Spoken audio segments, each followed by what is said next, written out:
ओम शांति।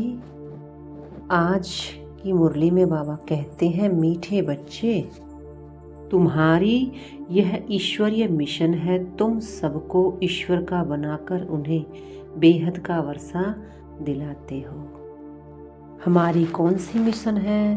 पहले सबको आत्मा का परिचय देकर फिर बाप का परिचय सबको देते हैं कि आत्मा समझकर बाप को याद करोगे तो बाप का बेहद का वर्षा मिल जाएगा। जो जितना पुरुषार्थ करेगा उसको उतना ही बाबा का वर्षा प्राप्त होगा। नंबरवार पुरुषार्थ अनुसार हर आत्मा बाप से वर्षा लेगी।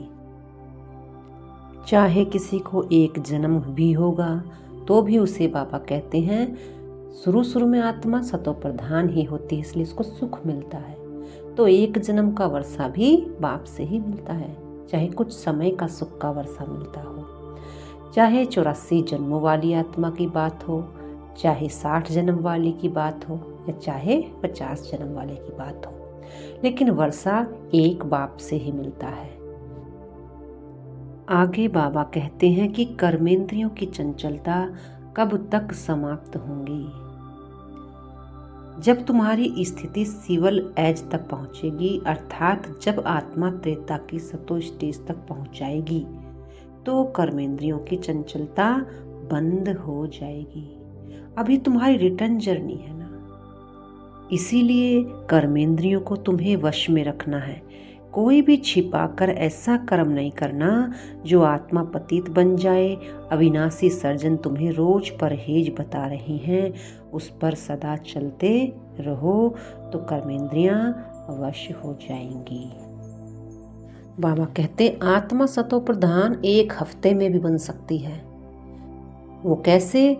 जितना बाबा हर रोज हमें बता रहे हैं, इतना परहेज रखो, इतना मुझे याद रखो, टाइम टेबल बाबा के अनुसार अगर होगा तो आत्मा सतो प्रधान सहज बन जाएगी। लेकिन इतना हम कर नहीं पाते, इसलिए आत्मा को सतो तक पहुंचते पहुंचते भी समय लग जाता है।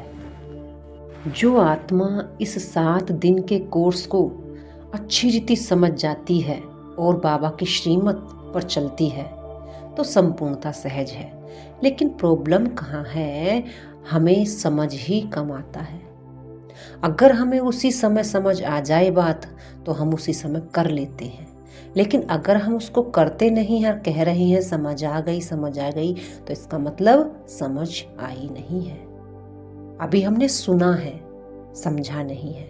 जब हमें कोई बात समझ आ जाती है तो हम उसको तुरंत ही कर्म में ले आते हैं, और जो बातें सुनते हैं वो तो सुनकर एक कान से दूसरे कान से निकाल देते हैं। समझी हुई बात को ही कर्म में लाया जाता है।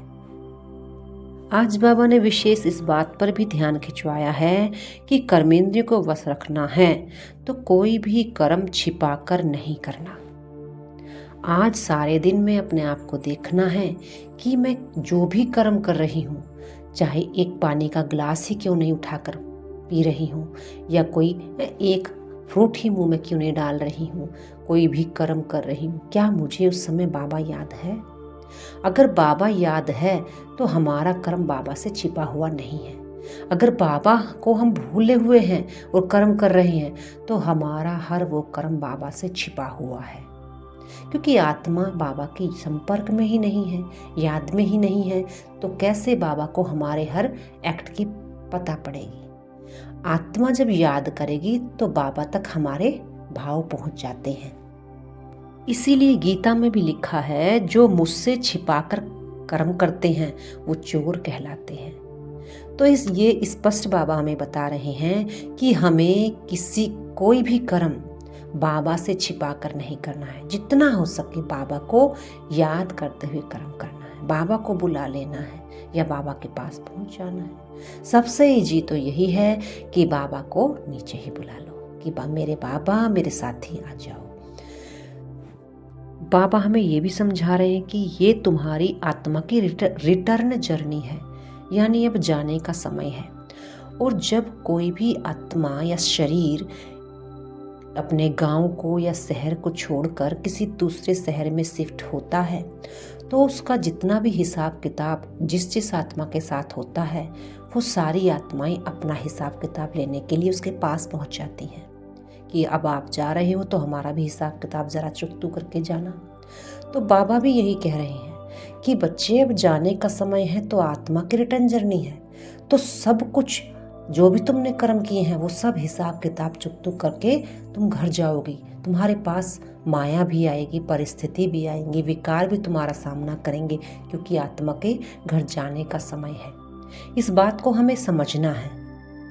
पहले तो प्रैक्टिकल में ही सोच करके इसको समझना है कि जब कोई भी इंसान गांव शहर छोड़कर जाता है तो उसको भी हिसाब किताब दे करके जाना होता है। तो हम तो अब अपने घर जा रहे हैं, तो 63 जन्मों का जो हिसाब किताब बना हुआ है वो तो आत्मा को चुकतू करना ही होगा। इसलिए बाबा कहे सावधान होकर के बाबा की याद में कर्म करने हैं, ताकि आत्मा अपने घर सहज जा सके, सहज ही संपूर्णता तक पहुंच सके। आज बाबा हमें गीत में याद दिला रहे हैं, मुखड़ा देख ले प्राणी दिल के दर्पण में, कितने पाप किए हैं तूने इस जीवन में। स्वयं का स्वयं को ही पता है ना कि पीछे वर्षों में हमने कितना क्या पाप किया है। इस वर्षों की तो सबको याद रहता है, इस जन्म की हर बात जब स्मृति आनी शुरू हो जाती है तो याद रहती है। तो उसी की बाबा बता रहे हैं कि कितना हम विकर्माजीत बने हैं, कितना हमने अब इन विकर्मों पर जीत पाई है, वो हमें स्वयं ही पता होगा। इसलिए बाबा कहते हैं अपने अंदर पूछो तुम कितना तुम्हारे विकर्म शुधरे हैं, कितना अभी भी तुम्हारे विकर्म वैसे ही हैं। बाबा हमें वर्णों के ऊपर भी समझा रहे हैं कि पहले तो तुम शूद्र वर्ण के थे, अब तुम ब्राह्मण वर्ण के बने हो, फिर जाकर के तुम देवता वर्ण के बनोगे, फिर क्षत्रिय वर्ण के, फिर तुम शूद्र वर्ण के बनोगे। बाबा 5 वर्ण बताते हैं और 5 ही युग हैं। देखने में 4 युग आते हैं, लेकिन बाबा कहते हैं जब आत्मा सतो प्रधान बनती है उसके लिए ही संगम युग होता है, जो कि बहुत ही छोटा होता है। और संगम युग का कौन सा वर्ण है? ब्राह्मण। इन वर्णों को भी कौन से चित्र में दर्शाया गया है? विराट रूप का जो चित्र है उसमें वर्णों का दिखाया गया है कि ब्राह्मण भी है और शंकर भी दिखाया है, कुछ आसुरी भी दिखाए हुए हैं, यानी शूद्र भी हैं और वैश्य भी दिखाए हुए हैं। ये चित्र दिखाए हुए हैं, वो चित्र एक समझाने के लिए है कि ये वर्ण होते हैं आत्मा की एक स्थिति होती है। असल में तो ये आत्मा की एक स्थिति है कि पहले हम आत्मा कितने शूद्र थे, फिर हम आत्मा कितने ब्राह्मण बने हैं और कितने हम देवता बने हैं, क्षत्रिय बने हैं। ये एक आत्मा की पहले स्थिति हमें समझ में आती है। फिर ये बाबा युगों के ऊपर भी, वर्णों के ऊपर भी बताते हैं। बाबा कह रहे हैं जो शास्त्र जन्म जन्मांतर सुने हैं और जो ज्ञान सागर बाप समझाते हैं उनकी भेंट करो। राइट क्या है और रोंग क्या है। बाबा कहते हैं तुम्हारे पास ही विराट रूप का चित्र राइट बना हुआ है। विराट रूप का चित्र बाबा के ज्ञान में कौन सा है? ब्रह्मा विष्णु शंकर का जो त्रिमूर्ति का चित्र है वो बाबा विराट रूप चित्र बता रहे हैं। वो एक आत्मा की गुप्त स्थिति भी है। बाबा कहते हैं 3 बाप हैं, लौकिक बाप शरीर का, पारलौकिक बाप आत्मा का और अलौकिक बाप ब्राह्मणों का। और तीनों से ही वर्षा मिलता है, यानी लौकिक बाप से मिलता है हद का वर्षा, 1 जन्म का वर्षा। पारलौकिक बाप से मिलता बेहद का वर्षा, यानी आत्मा को जन्म जन्म का वर्षा मिल जाता है।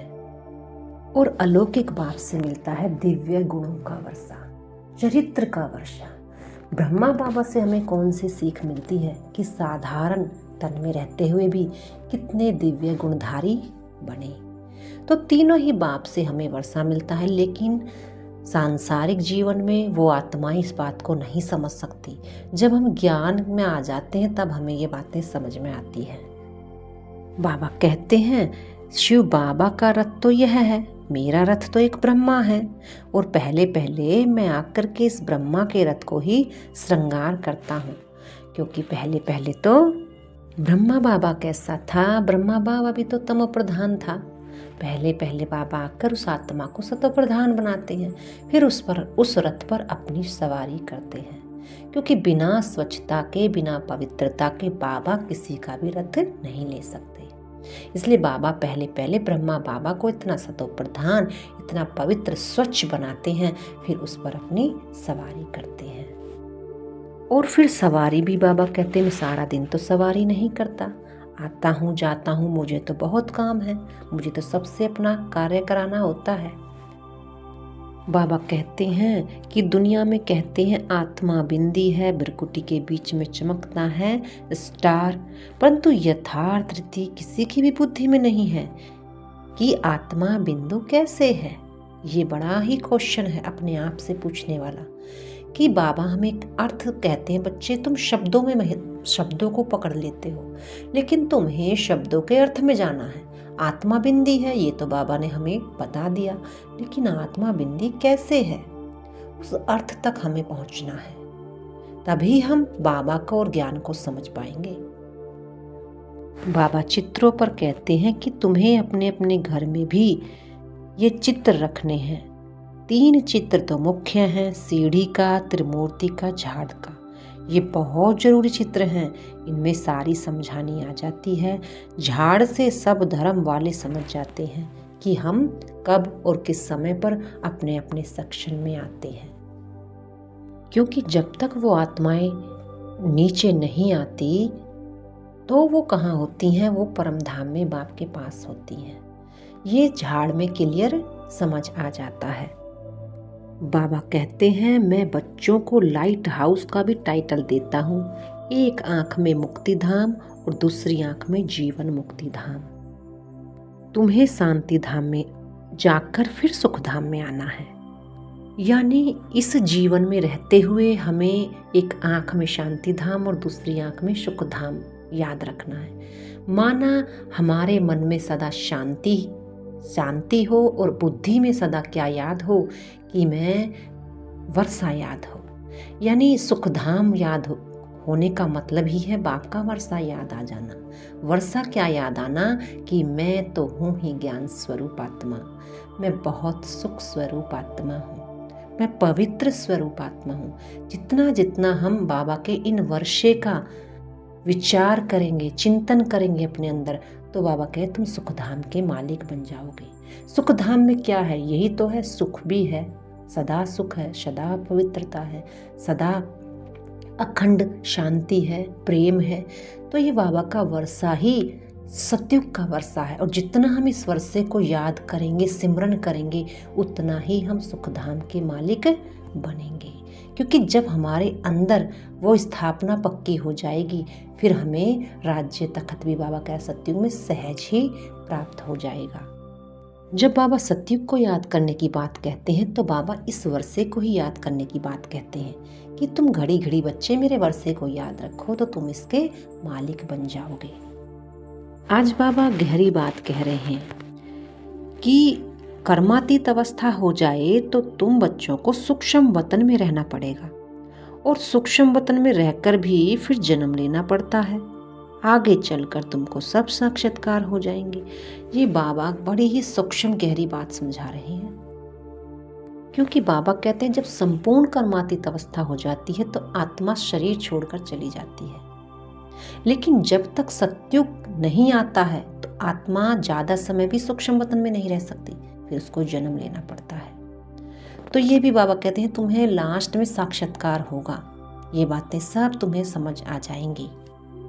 क्योंकि कई बार बाबा ने सूक्ष्म वतन को क्या कहा है कि सूक्ष्म वतन तो कुछ है ही नहीं, दुनिया तो 2 ही है, या तो परमधाम है या स्थूल वतन है, 2 ही दुनिया है। आगे बाबा कहते हैं तुम्हें शरीर की संभाल करनी है, लेकिन शरीर से ममत्व नहीं रखना। फिर बाबा हमें कह रहे हैं कि बाप ने जो आज पूरी परहेज बताई है उसे पूरा पालन करना है। कोई भी कर्म ऐसा छिपाकर नहीं करना है जो बाप की गिलानी कराए और पाप कर्म बन जाए। बाबा वरदान में कहते हैं 3 सेवाओं के बैलेंस द्वारा सर्व गुणों की अनुभूति करने वाले गुणमूर्त भव। 3 सेवाएं कौन सी हम हर रोज कर रहे हैं? मन से, वचन से और कर्म से। बाबा कह रहे यही तुम्हारी दिखाई दे रही हैं और इनसे ही तुम गुणमूर्त कहलाओगे। बाबा कहते हैं एक दूसरे को गुणों की धारणा कराने का और गुणों को सहयोग देना ही गुणमूर्त बनना है, क्योंकि गुणदान सबसे बड़ा दान है। आज बाबा पुण्य बता रहे हैं कि पुण्य सबसे बड़ा कौन सा है? जब हम ज्ञान स्वरूप होकर कर्म करके दूसरों को सहयोग देते हैं तो वो गुण दान करना हुआ। बाबा कहते हैं निश्चय रूपी फाउंडेशन पक्का है तो श्रेष्ठ जीवन का अनुभव स्वतः ही होता रहेगा, क्योंकि निश्चय बुद्धि की ही विजय होगी। अच्छा, ओम शांति।